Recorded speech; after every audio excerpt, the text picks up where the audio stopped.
Welcome to the deep dive. Great to be here. So today, we've got a fresh stack of sources, news, articles, research, all from today, July 18th, 2025. Right. And our mission, as always, is to pull out the key insights, the really important stuff, to give you that shortcut to being, well, really informed on a major global issue. Absolutely. Cutting through the noise. Exactly. And today we are diving deep into the Russia-Ukraine conflict. We'll be looking at the military side, the diplomatic moves, and the economic picture. There's a lot to cover, definitely complex. For sure. But we'll try to make it digestible, maybe even find some of those aha moments. Sounds good. Okay, let's get right into it. Starting with the military developments on the ground. So recent reports are pointing to some Russian advances, specifically the capture of 3 more settlements down in Zaporizhia. Mm-hmm. Al Jazeera is naming Kamianske as one of them. Yeah. Seems like part of their, ongoing offensive push there. Yeah. And what's truly insightful about Kamianske, maybe more than just the tactical game itself, is how its capture seems to unblock a specific route. Oh, interesting. A choke point. Exactly. A long-standing choke point on a key supply line. So this might not just be another small step forward. Right. It could signal, potentially, a shift in their logistics strategy, maybe aiming to, consolidate control and improve how they move resources. It feels a bit more deliberate, maybe more targeted in their ground approach. That's a really crucial distinction. Okay, so while that's happening on the ground, the air war has been incredibly active. Very much so. We're seeing reports of this really intense drone and missile barrage from Russia. This was the night of July 15th into the 16th. Right. And the scale is pretty staggering. We're talking around 400 Shahed-type drones. 400. These are the Iranian kamikaze ones. Yep. Slow movers, but numerous. Exactly. Plus 1 Iskander-M ballistic missile known for being, well, harder to shoot down. Mm-hmm. Higher speed, different trajectory. And all aimed at Ukrainian cities, critical energy infrastructure. Now, Ukraine's Air Force says they shot down 198 of those drones. That's according to the Institute for the Study of War. Nearly half, which is significant, but still a huge number getting through or needing interception. Absolutely. And if we, zoom out a bit, these widespread attacks, especially on infrastructure, they really show the sustained pressure campaign. Yeah. It's not just about the immediate destruction or forcing Ukraine to use up its air defense missiles, though that's part of it. Sure. It's also a deliberate strategy, it seems, to degrade Ukraine's economy, its resilience. It forces them to pull resources for defense away from maybe offensive actions or other needs. Right. And there's also the psychological aspect, the long-term toll on civilians, on morale. That's harder to measure, but definitely a factor. That makes a lot of sense. But Ukraine isn't just playing defense here. No, definitely not. There's been quite a bit of talk about Operation Spiderweb. This is reportedly a Ukrainian cross-border operation. Wikipedia is citing sources saying it's damaged several Russian air bases and even caused pretty widespread telecom outages inside Russia itself. Right. And the strategic thinking behind operations like that, well, it's usually multi-layered. Okay. First, obviously, disrupting Russian logistics. Hitting air bases reduces their ability to launch attacks. Damaging assets forces repairs, diverts attention. Makes sense. Second, hitting things like telecom infrastructure inside Russia. That creates internal pressure. It brings the war home, so to speak, for a Russian population. Reminds them it's not distant. Yeah, that must have an effect. Absolutely. It complicates things for Moscow. They have to allocate resources to defending their own territory now, potentially affecting public confidence. It signals Russia isn't immune. Fascinating how that works, stretching resources and maybe shifting the narrative internally. Okay, so shifting gears now, let's move from the battlefield to the diplomatic arena. And some really big moves happening with military aid, too. This is where it gets really interesting, I think. Definitely some significant developments. We're seeing what's being called a Trump-era weapons surge. Former President Trump has announced substantial new weapons packages for Ukraine. Yes, specifically mentioning Patriot missile systems. Right, Patriot's explicitly named. But it's not just the weapons.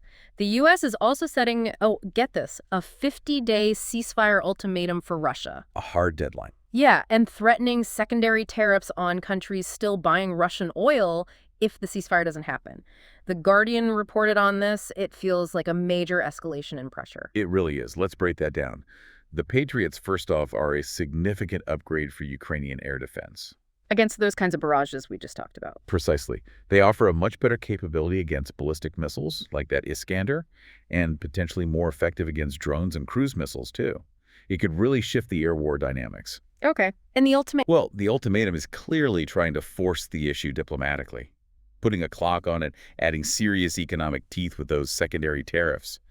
That threat could hit Russia's remaining oil customers hard. So what are the implications, short and long term? Immediately, it puts massive pressure on Moscow.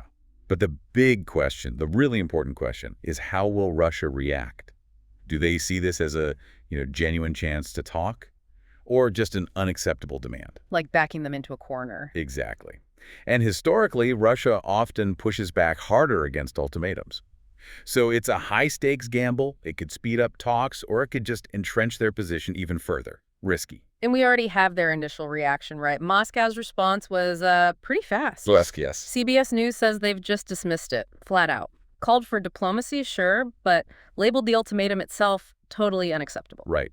That public dismissal, it signals they're unwilling to negotiate under, well, what they see as duress. It's also about projecting strength, trying to keep their bargaining power. So, standard playbook, maybe? To some extent, yes. They're unlikely to just fold because of a deadline. They want to set their own terms. But that threat of secondary tariffs, that's a serious economic weapon. Even if Moscow is defiant publicly, that threat could create subtle pressure behind the scenes. It might make their allies, partners still buying oil, start getting nervous. So indirect pressure. Potentially. It could force those countries to reconsider, which then might, indirectly push Moscow to find some kind of off-ramp. We'll have to see if this public no is followed by any quieter diplomatic feelers. Interesting. Okay, and beyond the U.S.-Russia dynamic, we're seeing other alliance moves, too. Yes, things are solidifying elsewhere. NATO's Supreme Allied Commander, Cecere, confirmed Patriot deployments are actually underway now. The systems are moving. And also, the UK-Germany treaty is being updated to include a formal defense component. That sounds significant. It is significant. These kinds of agreements, they build resilience through deeper integrations, not just words. What does that mean practically? Well, a formal defense component in the UK-Germany treaty likely means more joint military exercises, smoother intelligence sharing, probably a clearer legal basis for helping each other in a crisis. So faster response, working together better. Exactly. It reduces reaction times, shows a really united front, not just politically, but an actual practical, interoperable military capability. It signals long-term commitment, real cohesion. Got it. That deeper integration really matters. Okay, let's pivot one more time. Let's talk about the economic battlefield. Always crucial. Sanctions, energy, global impact. Right. So what does this all mean for the global economy, for the key players? We've got details on a new EU and UK sanctions package hitting the wires. Another round. Yeah. This one targets Russian energy, banking, and specific key individuals. Concilium.europa.eu confirms the specifics, capping oil prices. Still trying to limit that revenue. Banning refined fuel imports that come via third countries closing a loophole, sounds like. Trying to stop circumvention. And prohibiting any support for Nord Stream 1 and 2. Okay, so the clear goal, the intended impact, is obviously to squeeze Russia's finances. Make it harder for them to fund the war by cutting revenue streams. Right. But, a less obvious effect, maybe an unintended consequence, is how these sanctions might actually be speeding up Russia's shift towards non-Western financial systems. How so? Well, by pushing Russia further away from, say, the dollar or euro systems and more towards arrangements with countries like China, maybe India, you could inadvertently help build up this alternative economic bloc over the long term. Making future sanctions less effective. Potentially, yeah. A bloc that's less vulnerable to Western economic pressure down the road. It's kind of a double-edged sword, really. That's a really important long-term perspective. And these EU sanctions, they're not just hitting Russia and Europe. They're making waves globally, notably in India. India's in a complex spot here. Yeah, apparently these sanctions are affecting a Rosneft-owned oil refinery in India. Now, the interesting twist, according to the Times of India, is that this could actually open up access to cheaper Russian crude for India. But at the same time, it brings much closer international scrutiny. Right. And this perfectly shows that delicate balancing act India and countries like it are performing. Trying to walk a fine line. Exactly. India has historically valued its strategic autonomy. They get energy from diverse sources, often prioritizing what's economically practical. Cheaper Russian crude is very tempting for a huge energy importer like India. But there are risks. Big risks. The risk of secondary sanctions from the West or this reputational damage. India has deep ties with Russia, especially defense ties, but also increasingly strong ties with the U.S. and Europe. So what's their likely play? Their strategy will likely be to, well, keep diversifying energy sources, maybe quietly take some cheaper Russian oil if they can manage the fallout, but engage in very careful diplomacy with both sides, constantly weighing the immediate economic gain against that long-term geopolitical alignment and the danger of being isolated. It's tricky. Wow. Yeah, a real tightrope walk. Okay, so just like that, we've actually covered a huge amount of ground today. They really have. From those shifting lines in Zaporizhia, the massive drone attacks, to the high-stakes diplomacy, the ultimatum, the Patriots, and then this complex web of sanctions and how they ripple out globally, affecting countries like India. It's all interconnected. Absolutely. Understanding those connections, the sort of less obvious ripple effects, that's really the key, isn't it? It really is, to making sense of it all as it keeps evolving. Indeed. And, knowledge is most valuable when it's understood and maybe applied to thinking ahead. So I'd encourage you, listening, to consider how all these things we talk about, the military moves, the diplomacy, the economics, how they interact, they're not separate silos. They constantly influence each other, creating this dynamic, evolving global situation. Think about how an action today, like that specific tariff threat or the Patriot deployment, how that might ripple out. Leading to unexpected results. Exactly. Unexpected outcomes tomorrow. How might this push for a 50-day ceasefire actually play out if Russia, say, really refuses to budge? What other pressures or maybe even alternative pathways to de-escalation might emerge from this current moment? Lots to ponder there. Definitely a lot to think about. Well, thank you for joining us on the Step Dive. My pleasure. We really hope it's given you a clearer picture and some powerful insights from today's sources.